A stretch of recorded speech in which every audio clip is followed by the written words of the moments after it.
Di sebuah desa kecil bernama Sukamaju, hiduplah seorang pemuda bernama Arga, berusia 19 tahun. Penampilannya sederhana, bahkan cenderung lusuh. Kulitnya sawo matang, rambutnya jarang disisir rapi, dan pakaiannya sering terlihat kumal. Setiap hari, ia berjalan menyusuri jalan desa dengan sandal jepit yang sudah menipis, sambil membawa tas kain lusuh berisi barang-barang seadanya. Sejak kecil, Arga dikenal sebagai anak yang berbeda dari teman-teman sebayanya. Ia tidak pernah memiliki barang-barang bagus, tidak pandai berbicara manis, dan cenderung pendiam. Karena itu, banyak orang yang meremehkannya. Anak-anak di sekolah dulu sering mengejeknya sebagai si miskin lusuh. Bahkan setelah lulus, sebutan itu masih sering terdengar di telinga Arga. Namun, di balik semua cibiran itu, Arga memiliki sesuatu yang tak diketahui banyak orang. Ia adalah sosok yang hatinya lembut, mudah iba, dan selalu berusaha membantu siapa saja tanpa pamrih. Ia tidak pernah membalas ejekan dengan amarah, melainkan memilih diam. Diam yang baginya lebih berarti daripada ribut membela diri. Desa yang penuh hiruk-pikuk. Sukamaju adalah desa yang hidup dari hasil tani dan kebun. Pagi-pagi sekali, para petani sudah turun ke sawah. Anak-anak berangkat sekolah dengan seragam rapi, sementara para ibu sibuk menyiapkan dagangan di pasar. Arga, meski sering diremehkan, selalu ikut bergerak. Ia bukan petani, bukan pedagang, juga bukan pegawai. Sehari-hari ia melakukan pekerjaan serabutan, membantu mengangkat barang di pasar, membersihkan pekarangan tetangga, hingga mengantar hasil panen ke gudang. Arga, sini bantuin, angkatin karung beras ini ke becak, teriak Pak Darto, salah satu pedagang beras. Tanpa banyak bicara, Arga berlari kecil dan segera mengangkat karung beras yang beratnya hampir sama dengan tubuhnya. Keringat bercucuran, namun ia tetap tersenyum kecil. Setelah selesai, Pak Darto hanya melemparkan uang receh. "Udah sana, jangan lelet.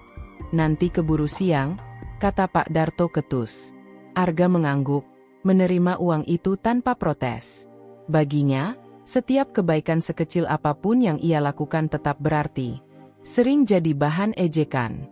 Di warung kopi dekat pasar, sekelompok pemuda desa sering berkumpul. Mereka biasanya mengolok-olok siapa saja yang lewat, dan Arga menjadi sasaran favorit mereka. "Heh, tuh si Arga lewat. Si lusuh abadi." Salah satu pemuda, Bima, bersuara keras hingga membuat orang lain menoleh. "Pakaiannya gitu-gitu aja dari dulu. Jangan-jangan itu baju warisan dari kakeknya, hahaha," timpal Joko. Orang-orang tertawa. Arga mendengar, tapi hanya menunduk dan terus berjalan.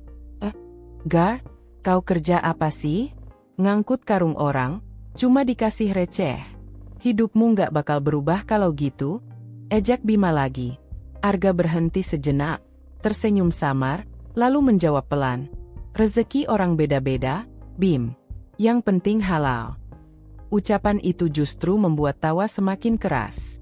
Namun Arga tetap berjalan tenang. Diam-diam menolong. Meski sering diejek, Arga tidak pernah menyimpan dendam. Justru di balik sikap diamnya, ia kerap melakukan hal-hal kecil yang tidak diketahui orang. Suatu malam, ketika hujan deras mengguyur desa, sebuah rumah reyot di ujung kampung hampir roboh karena atapnya bocor parah.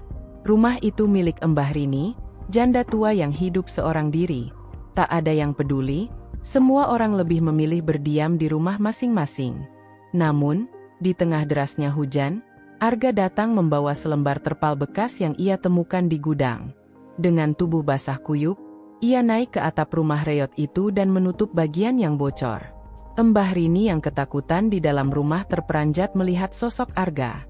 "Ya Allah, Arga, kenapa kamu repot-repot begini? Nak, nanti sakit, loh," ucap Mbah Rini dengan suara parau. Arga tersenyum. "Enggak apa-apa, Mbah. Yang penting Mbah bisa tidur tenang malam ini." Tak ada yang tahu apa yang dilakukan Arga malam itu. Besok paginya, rumah Mbah Rini tidak lagi kebanjiran air hujan. Penolong yang tak dikenal.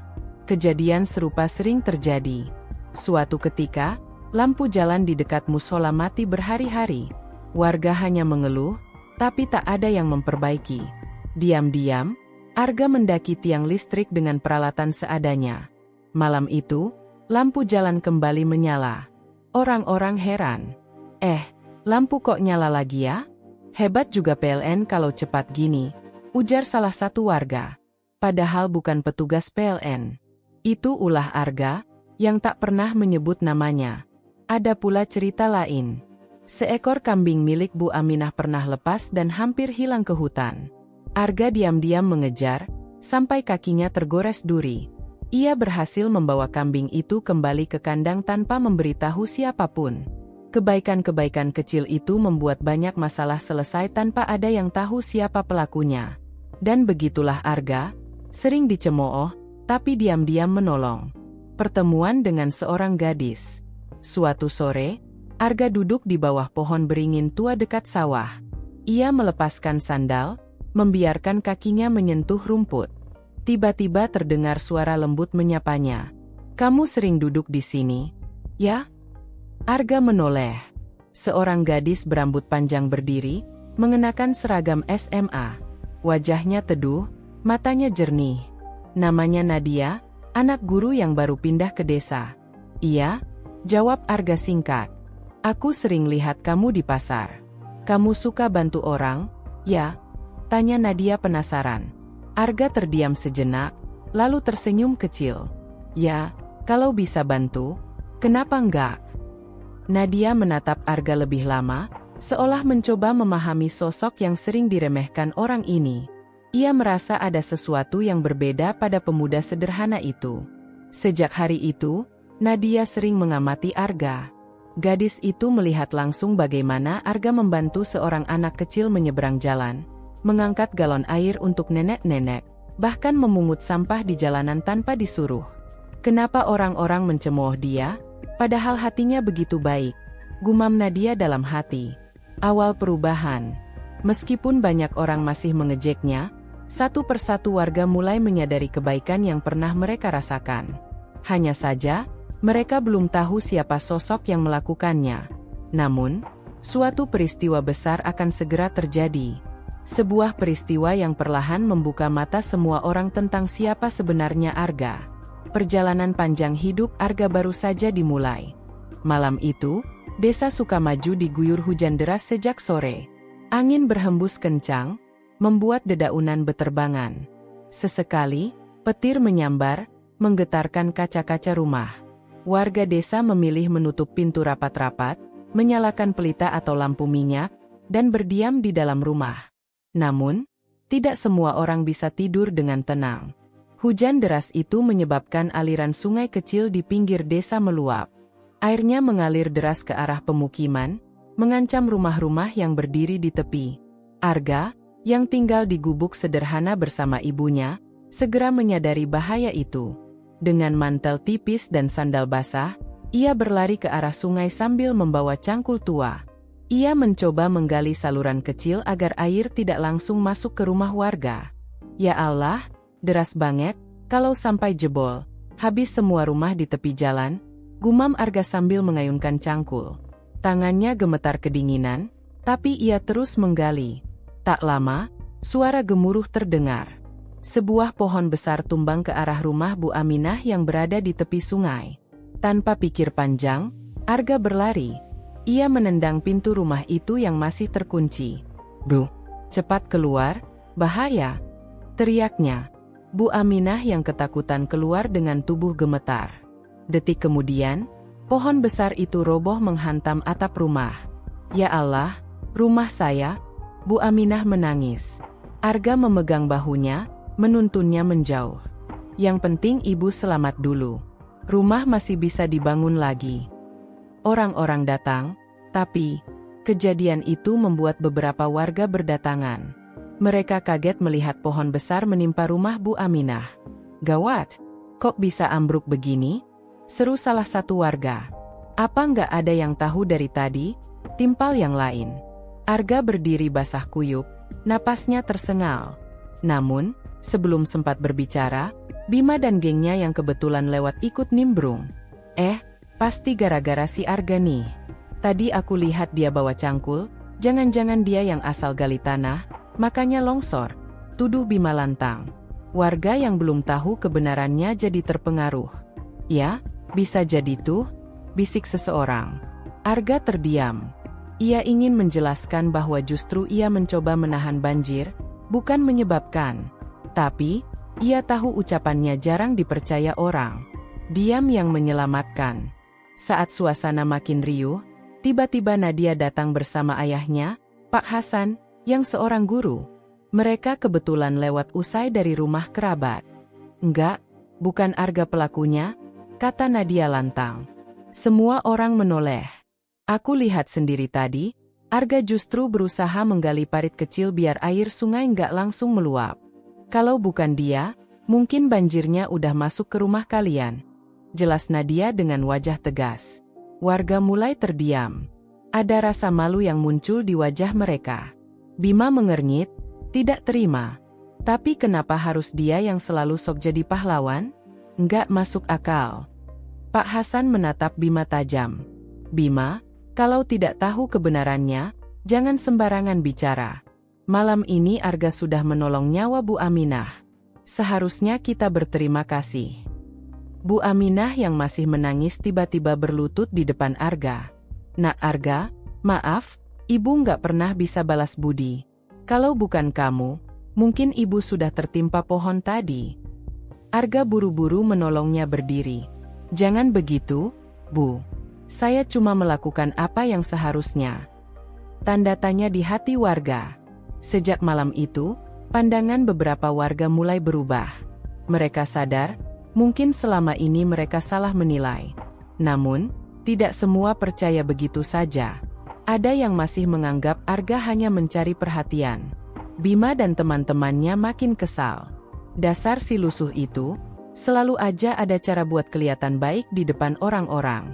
Gue nggak percaya, gerutu Bima di warung kopi keesokan harinya. Sementara itu, Nadia diam-diam makin kagum pada ketulusan Arga. Ia tahu, apa yang dilakukan pemuda itu bukan untuk dipuji. Justru karena Arga tidak pernah menyebut namanya, semua terasa tulus. Rahasia di balik diamnya Arga. Suatu sore, Nadia memberanikan diri mendekati Arga lagi. Mereka duduk di bawah pohon beringin yang sama. Kenapa kamu nggak pernah membela diri, meski dituduh macam-macam? Tanya Nadia pelan. Arga menunduk, memainkan tanah dengan jarinya. Kalau aku sibuk membela diri, orang-orang mungkin malah makin nggak percaya. Lebih baik aku diam. Waktu yang akan nunjukin kebenaran. Nadia tertegun. Jawaban itu begitu sederhana, tapi dalam. Ia semakin yakin, Arga bukan pemuda biasa. Awal dari perubahan. Hari-hari berikutnya, Arga tetap menjalani hidupnya dengan cara yang sama, sederhana, penuh cemoohan, tapi diam-diam menolong siapa saja yang membutuhkan. Namun, di balik semua itu, ada sebuah rencana besar dari Tuhan untuk membuka mata seluruh warga desa. Ujian yang lebih berat dari sekadar banjir atau pohon tumbang akan segera datang. Dan kali ini, semua orang akan dipaksa melihat siapa sebenarnya Arga, pemuda yang selama ini mereka remehkan. Malam itu terasa berbeda. Angin bertiup kencang, langit merah gelap tanpa bintang. Warga desa Sukamaju mulai beristirahat setelah seharian bekerja. Pasar sudah tutup, sawah-sawah sepi, dan hanya terdengar suara jangkrik serta desir angin. Namun, sekitar tengah malam, tiba-tiba terdengar teriakan panik dari arah utara desa. Api! Api! Rumah Pak Darto kebakaran. Suara itu membuat orang-orang terbangun. Mereka berhamburan keluar rumah, membawa ember dan gayung. Api besar sudah menjilat atap rumah kayu milik Pak Darto, pedagang beras yang cukup dikenal di desa. Cepat ambil air. Kalau enggak, bisa merembet ke rumah sebelah, teriak seorang warga. Semua orang panik.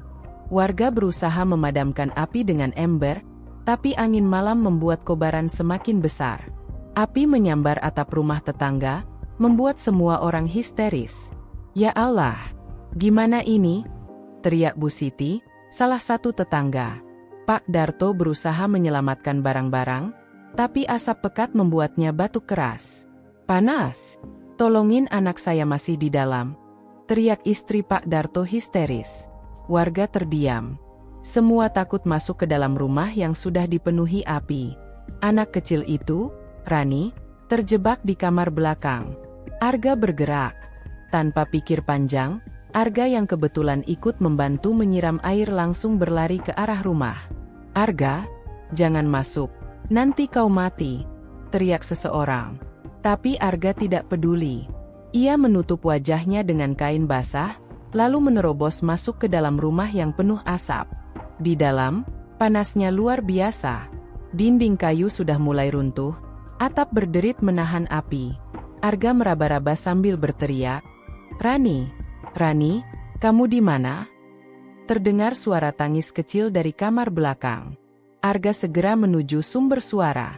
Ia mendobrak pintu kayu dengan bahunya. Rani terduduk di pojok kamar, tubuhnya gemetar ketakutan. "Jangan takut, ayo ikut kakak," kata Arga menenangkan. Ia menggendong bocah itu di pelukannya. Detik-detik menegangkan. Saat hendak keluar, bagian atap rumah tiba-tiba roboh. Arga menunduk, melindungi Rani dengan tubuhnya. Api semakin mendekat. Jalan keluar tertutup reruntuhan. Warga di luar berteriak panik. "Ya Allah, Arga masih di dalam. Gimana ini? Dia terjebak." Arga berpikir cepat. Ia menendang jendela kayu yang mulai hangus terbakar. Dengan sekuat tenaga, ia mendorong Rani keluar terlebih dahulu. Seorang warga sigap menangkap bocah itu. Namun, saat Arga hendak meloncat keluar, sebuah balok kayu jatuh menimpa kakinya. Ia menahan sakit, berusaha bangkit meski terhuyung. Akhirnya, dengan tenaga terakhir, Arga berhasil keluar tepat sebelum api melahap seluruh rumah. Tubuhnya penuh luka bakar kecil, bajunya robek, wajahnya hitam legam oleh asap. Semua orang terpaku. Warga terdiam melihat pemandangan itu. Arga terkapar di tanah, napasnya tersengal, tapi masih memeluk Rani yang kini menangis ketakutan namun selamat. Pak Darto yang selama ini sering bersikap ketus, berlari dan berlutut di samping Arga. "Arga, nak, maafkan aku. Kalau bukan kamu, anakku mungkin sudah hangus terbakar." Suaranya parau, matanya berkaca-kaca. Arga tersenyum samar meski tubuhnya gemetar. "Yang penting, Rani selamat, Pak." Warga yang selama ini sering mencemooh Arga terdiam. Tak ada satupun yang bisa menyangkal kebaikan hatinya. Rasa malu yang tumbuh. Malam itu, kebakaran berhasil dipadamkan meski rumah Pak Darto habis tak tersisa. Namun, yang paling membekas di benak warga bukanlah api yang melahap rumah itu, melainkan keberanian Arga. Di warung kopi esok paginya, yang biasanya penuh cemoohan, suasananya berbeda. Orang-orang justru membicarakan keberanian Arga. "Kalau dipikir-pikir, selama ini kita salah menilai dia," ucap seorang bapak. "Iya, dia selalu nolongin orang diam-diam. Kemarin aku lihat sendiri, dia rela nyawanya hampir melayang demi anak Pak Darto." Bima yang duduk di pojok hanya terdiam. Ia merasa tersindir, tapi gengsinya terlalu tinggi untuk mengakui. Perhatian dari Nadia. Beberapa hari kemudian, Arga masih beristirahat di rumah karena luka-lukanya. Ibunya merawatnya dengan penuh kasih. Tiba-tiba, Nadia datang membawa bubur hangat. "Assalamualaikum, Bu. Saya bawakan makanan untuk Arga," katanya sopan. Ibunya tersenyum. "Waalaikumsalam. Terima kasih, Nak. Kamu memang anak baik." Nadia masuk dan melihat Arga yang terbaring. Meski wajahnya pucat, Arga tetap tersenyum menyambut. "Kamu nggak usah repot-repot kesini," kata Arga lirih. "Aku mau, kok. Aku cuma pengen bilang, aku bangga sama kamu," ujar Nadia sambil menunduk. Arga terdiam, hatinya bergetar mendengar ucapan itu. Baru kali ini ada yang mengakui ketulusannya dengan tulus. Benih perubahan. Sejak peristiwa kebakaran itu, banyak warga mulai segan pada Arga. Mereka tak lagi berani mencemooh terang-terangan. Bahkan beberapa mulai mengajak bicara dengan nada lebih ramah. Namun, meski mulai dihargai, ujian Arga belum selesai. Desa Sukamaju masih menyimpan cobaan yang lebih besar, yang akan benar-benar membuka mata semua orang siapa sosok Arga sesungguhnya. Musim hujan tahun itu jauh lebih ganas dari biasanya. Hujan turun hampir setiap hari tanpa henti. Sungai yang membelah desa Sukamaju semakin meluap, debit airnya naik drastis. Warga mulai khawatir, tapi sebagian masih menyepelekan. Ah, paling juga surut sendiri. Dari dulu juga gitu, kata salah seorang warga di warung kopi. Namun, Arga merasa ada yang berbeda. Sejak siang, ia melihat arus sungai semakin deras, airnya meluber sampai ke jalan kecil. Ia memperingatkan warga, "Pak, Bu, sebaiknya kita waspada. Kalau hujan terus, bisa banjir besar," ucap Arga serius. Tapi, sebagian orang hanya tertawa. "Kamu tuh, Gar, selalu lebay. Jangan bikin orang paniklah," sahut Bima dengan nada meremehkan. Arga menghela napas. Ia tahu, biasanya orang baru percaya kalau musibah sudah benar-benar terjadi. Malam mencekam. Benar saja. Malam itu, hujan deras turun tanpa henti. Angin kencang menumbangkan beberapa pohon. Sungai Sukamaju meluap, air deras menerobos tanggul yang rapuh. Dalam waktu singkat, desa bagian utara tergenang banjir setinggi lutut, lalu naik hingga pinggang. "Tolong! Tolong!" teriak warga panik. Rumah-rumah di tepi sungai terendam. Barang-barang hanyut terbawa arus. Anak-anak menangis, para ibu berteriak, para bapak kalang kabut. Arga segera bergegas keluar dengan membawa tambang bekas yang ia simpan.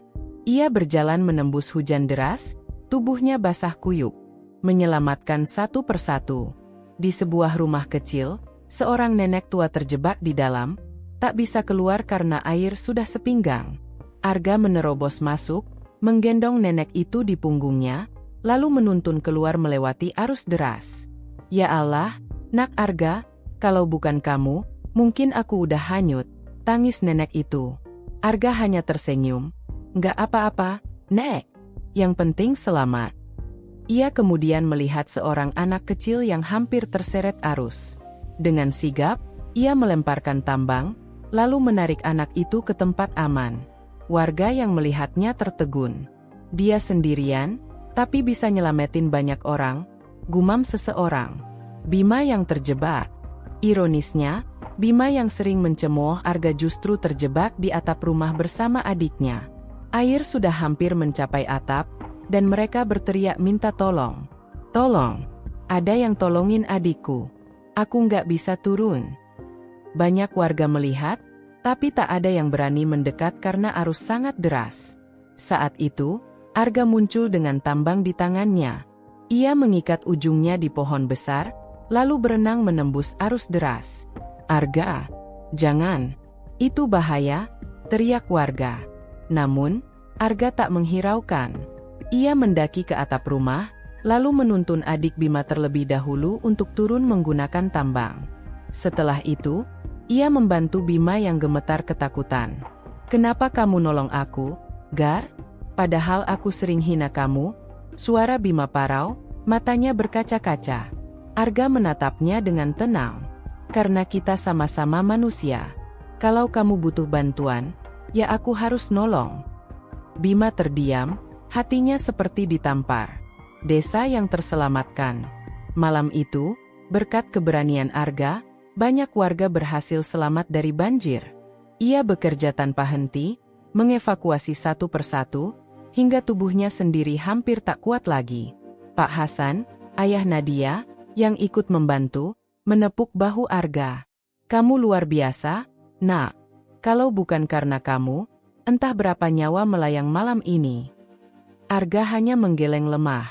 "Saya cuma nggak mau lihat orang lain menderita, Pak." Warga yang mendengar itu menunduk malu.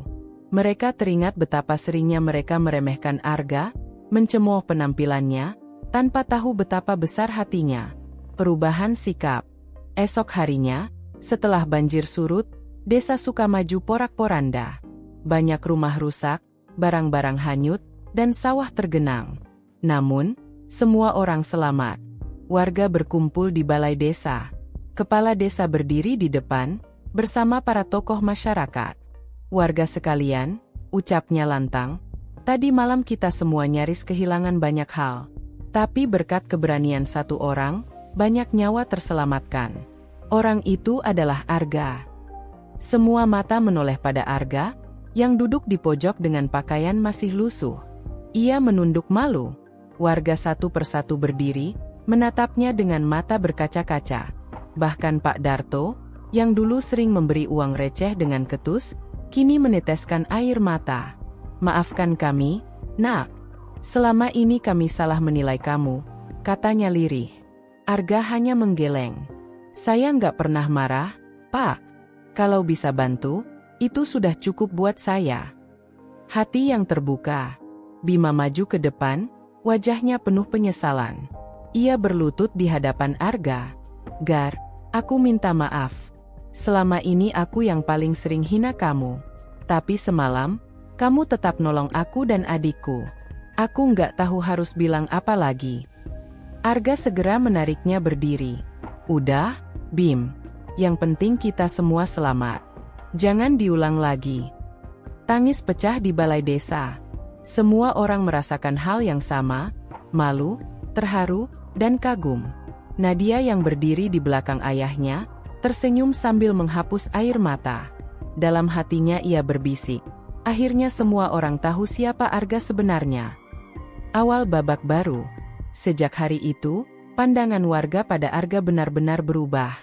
Tak ada lagi ejekan atau cemoohan.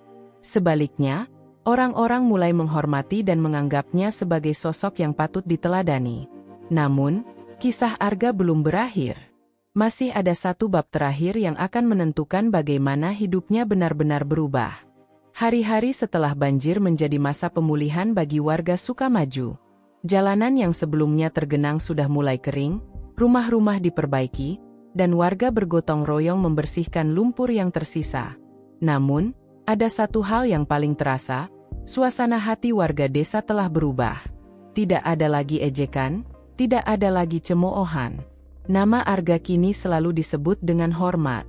Kalau bukan karena Arga, entah apa jadinya kita semua, ucap seorang bapak di warung kopi. "Betul. Dulu aku sering meremehkan dia. Padahal hatinya jauh lebih besar daripada kita semua," sahut yang lain. Arga sendiri tetap sama seperti dulu. Sederhana, pendiam, dan lebih banyak bekerja diam-diam. Ia tidak pernah merasa dirinya pahlawan. Perhatian dari warga.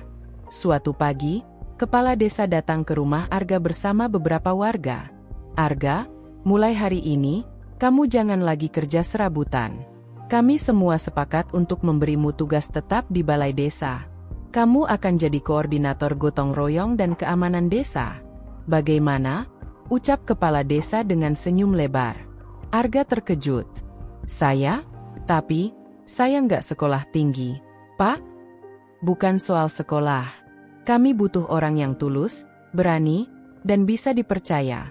Dan itu ada pada kamu," jawab kepala desa mantap. Warga yang ikut datang mengangguk setuju. Bahkan Bima berdiri paling depan, menepuk bahu Arga. "Kamu pantes, Gar. Dan aku janji, aku bakal ikut kerja bareng kamu, bukan ngeledek lagi." Arga menunduk, matanya berkaca-kaca. Ia tidak pernah meminta semua ini, tapi Tuhan memberikannya. Perubahan dalam hidup. Sejak saat itu, hidup Arga perlahan berubah. Ia mulai dihargai, diajak musyawarah, bahkan dipercaya untuk memimpin kerja bakti. Orang-orang yang dulu mencemoohnya kini menghormatinya. Meski begitu, Arga tetap rendah hati. Ia masih sering terlihat membantu nenek-nenek membawa barang, atau menolong anak-anak menyeberang jalan. Bedanya, kini orang-orang melihat itu dengan rasa kagum, bukan lagi dengan ejekan. Nadia yang sejak awal mempercayainya semakin dekat dengan Arga. Ia sering ikut membantu dalam kegiatan desa, dan keduanya banyak menghabiskan waktu bersama.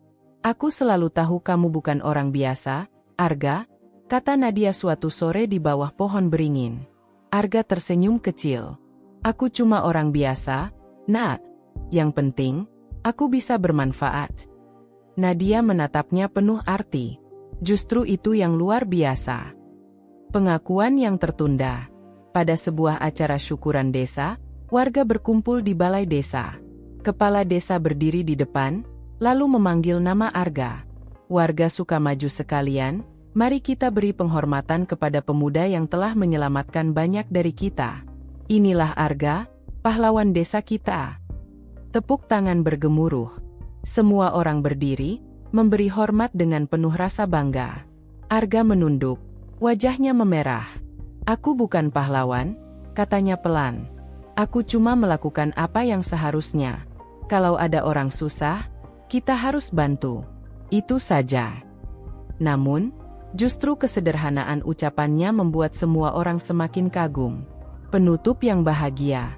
Waktu berjalan, desa Sukamaju perlahan kembali normal. Namun, satu hal yang tak pernah kembali seperti dulu, pandangan warga terhadap Arga. Mereka tidak lagi mencemooh, tidak lagi meremehkan. Sebaliknya, mereka belajar dari ketulusan Arga, bahwa kebaikan sejati tidak butuh pengakuan, tidak butuh sorotan. Bima yang dulu musuh bebuyutan kini menjadi sahabat dekat. Pak Darto yang dulu pelit kini sering berbagi. Dan Nadia, ia tetap berada di sisi Arga, mendukungnya dengan tulus. Suatu sore, saat matahari terbenam, Arga duduk di bawah pohon beringin dengan senyum tenang. Ia memandang ke arah desa yang kini damai. Dulu aku sering dicemooh, tapi ternyata, diam-diam kebaikan bisa mengubah segalanya, gumamnya. Dan benar adanya, meski awalnya diremehkan, pada akhirnya semua orang tahu, bahwa Arga adalah sosok yang berhati mulia. Selesai.